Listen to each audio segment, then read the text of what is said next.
So why is sex hormone binding globulin important? Hey guys, it's Dr. Eric, the fitness physician. We're talking about all things related to muscle medicine, health and performance optimization, and so much more.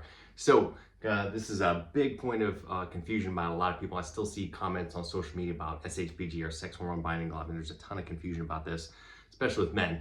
Everybody thinks that it's still kind of going back to the old days of like, oh, you gotta lower your SHBG because it's binding up all your testosterone.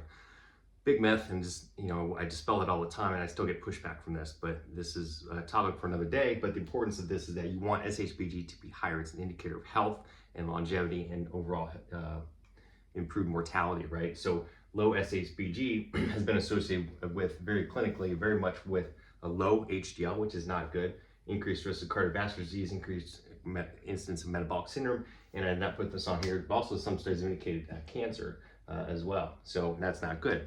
So, and this is with men and women especially with those women who have PCOS, very highly correlated with this as well. And there's many reasons for that, which I'll get into in future videos.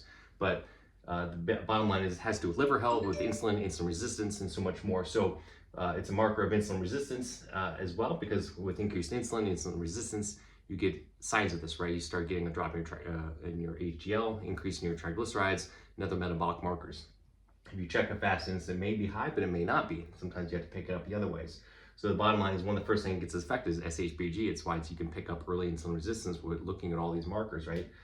So, and again, low SHBG, again, a marker of insulin resistance, cardiovascular disease, cardiovascular mortality, and again, abnormal lipids, and all these other bad things too, right? So, interestingly, with insulin, also IGF-BP1, insulin growth factor 1, BP1 version, as well as SHBG are also decreased by insulin. This is a marker of potential cardiovascular disease, metabolic syndrome as well. SHBG especially affected and is correlated with all these other factors as well. So yes, it can bind up your if it's high, you will have a lower free testosterone, right?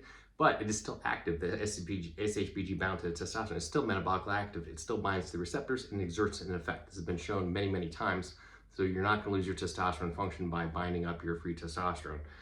However, if you are a man on testosterone or a woman, sometimes if there is an issue and your total testosterone is okay, but your free testosterone is low, well, are you having any symptoms? Are you feeling well? If you are, then don't worry about it. If not, then yeah. Well, guess what? You can give more testosterone or do other things to improve receptor sensitivity and so much more. But the important thing is you don't want to lower your SHBG. And the biggest way to do this is by increasing your insulin with insulin resistance, by eating crappy diet, lots of processed foods, seed oils, etc. And you're going to lower that.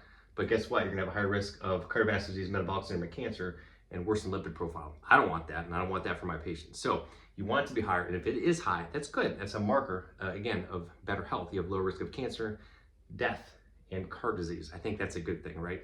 And everything else is easily fixable, surmountable, if it's even an issue, which it's usually not. So anyway, so I'll talk about more about SHBG in the future, but I just wanted to get that out there for everyone to dispel some myths. Everybody, please like and share this post. Check me out on social media. I'm doing a lot of free trainings, a lot of free goodies on my website, drericprimax.com. And of course, I'm doing telemedicine all across the country.